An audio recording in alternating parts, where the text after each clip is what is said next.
Kehidupan istana pada masa-masa kejayaan di era kepemimpinan Soekarno adalah cerita menarik yang begitu minim diketahui publik. Apalagi nama besar Presiden pertama Indonesia itu sungguh mampu membuat siapapun tunduk pada pesonanya.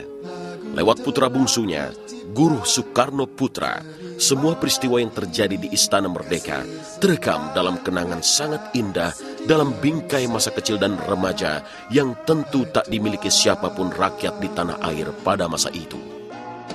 Karena saya lahir di Istana Merdeka, ya memang mungkin sudah takdir saya demikian, maka dari lahir ternyata saya sudah dalam suatu kehidupan yang memang agak berbeda dengan yang lain-lain, yaitu kehidupan yang sudah penuh dengan protokoler.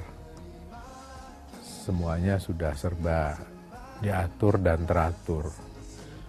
Dan saya rasa sampai sekarang hanya 3 orang dari manusia Indonesia yang lahir di Istana Merdeka, yaitu saya beserta kakak saya Rahmawati dan Sukmawati.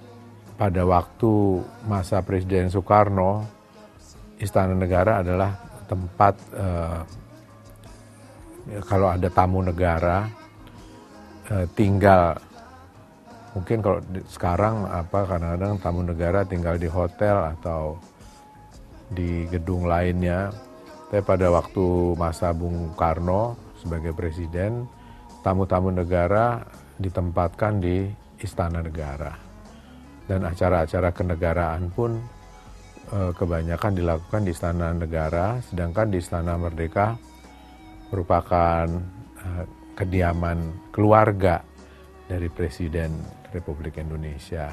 Dan saya adalah yang lahir di situ dan tinggal di situ, sempat taman kanak-kanaknya di situ, dan saya dari lahir dari 0 tahun sampai kira-kira pada tahun 67 adalah saya berumur 14 tahun, baru saya beserta keluarga pindah dari Istana Merdeka dan menempati rumah ibu yang sampai sekarang di Jalan Sriwijaya Raya 26.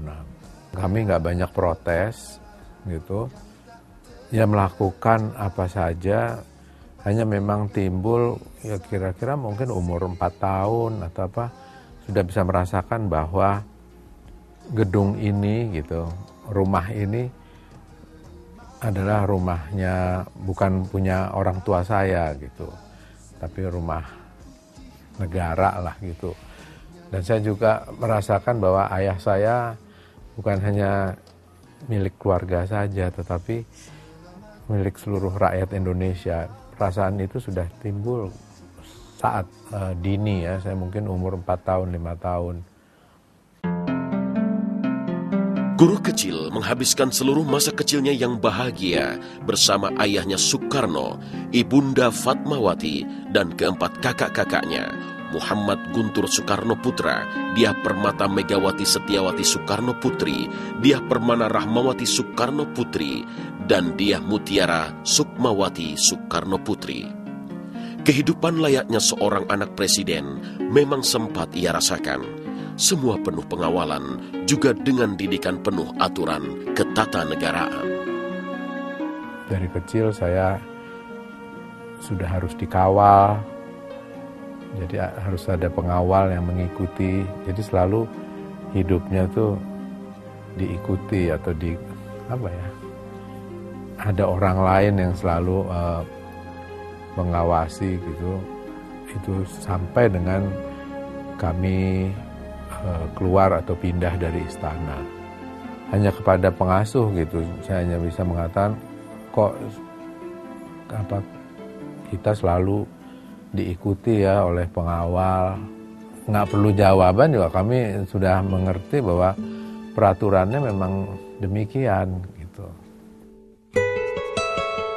Tinggal dalam batasan tembok sebuah istana negara tak membuat Guruh dan keempat kakak-kakaknya kehilangan masa kecil layaknya anak sebaya mereka di luar. Guruh juga merasakan nakalnya ia sebagai seorang anak yang selalu punya rasa ingin tahu akan banyak hal.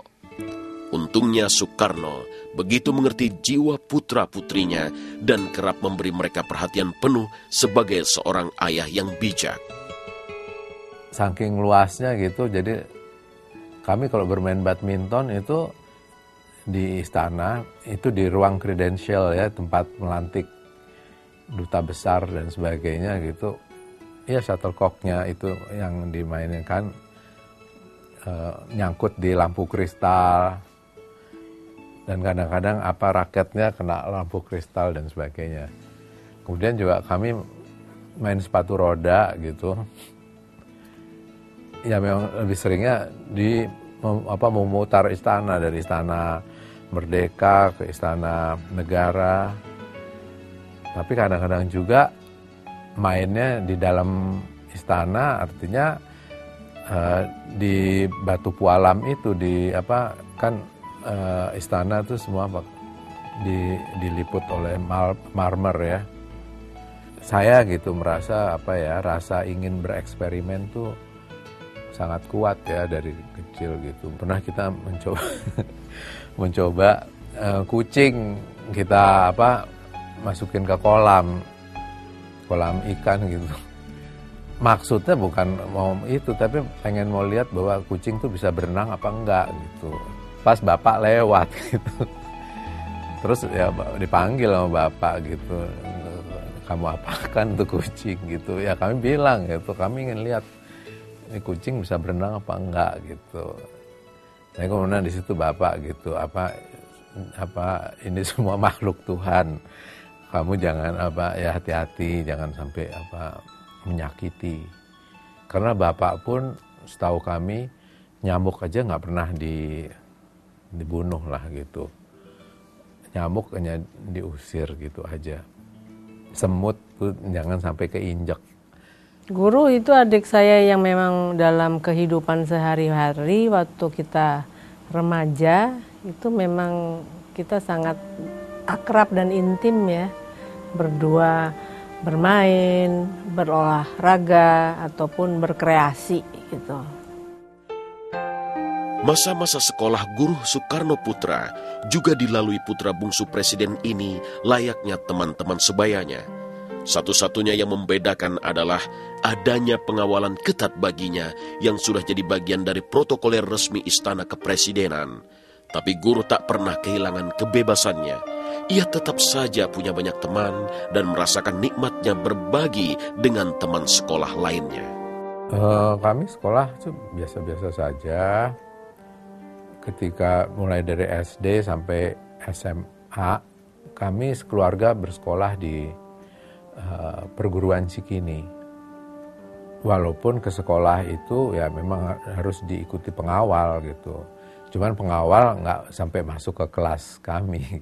Nah di sekolah itu ya saya bebas lah di kelas atau di lingkungan sekolah untuk bermain bersama teman-teman. Memang di sekolah kan ada kantin, ada warung lah gitu.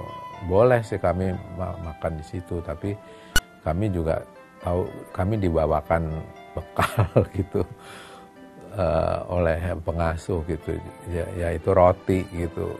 Jadi kalau mau makan roti sama minuman di termos gitu, kami bisa ambil makanan di situ. Di Jalan Sriwijaya sering jajan bakso lah, jajan sekoteng atau biasa gitu.